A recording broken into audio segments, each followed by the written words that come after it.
আমি অবাক হয়ে যাচ্ছি। আপনারা লোন নিয়েছেন, আপনারা ঠিক মতো কেন্দ্রে যান না, কি ব্যাপার? কিস্তি দেন, তাই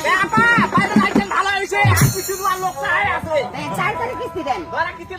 এইভাবে বসিয়া থাকিবেন, বাড়ি যাচ্ছে কিস্তি না পাইছে, বসিবা খান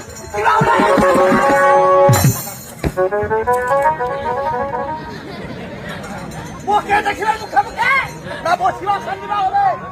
চা পাটার বাড়ি না মোর বাড়ি, এই জানোয়ারের বাচ্চা, চা পাটারও বাড়ি না, তোমারও বাড়ি না, ওই তোমারে হই, মুই তোমার জামাই, চা পাটা বসিবে না মুই বসি, মুখের সঙ্গে তো পারা যায় না, মুখের সঙ্গে তো পারা যায় না। ওই দিদি আপনার কিস্তি তাড়াতাড়ি দিতে বলেন। তুই যা গাইছে বেটি, এই জানোয়ারের বাচ্চা কিস্তি দিবা পারি না।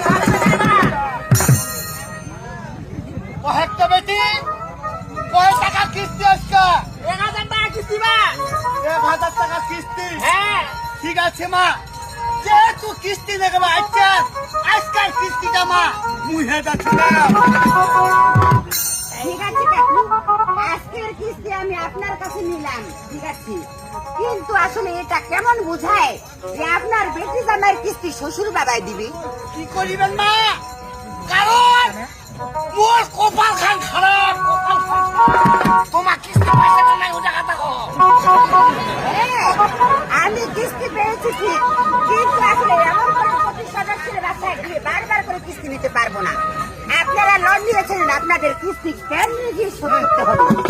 আর শুনে দিদি, বারবার করে আপনাদের সাবধান করে দিয়ে যাচ্ছি, এমন করে বারবার প্রতি সদস্যের বাসায় গিয়ে আমি কিস্তি নিতে পারবো না, আর কখনো আমার অফিসে এটা মেনে নিবে না।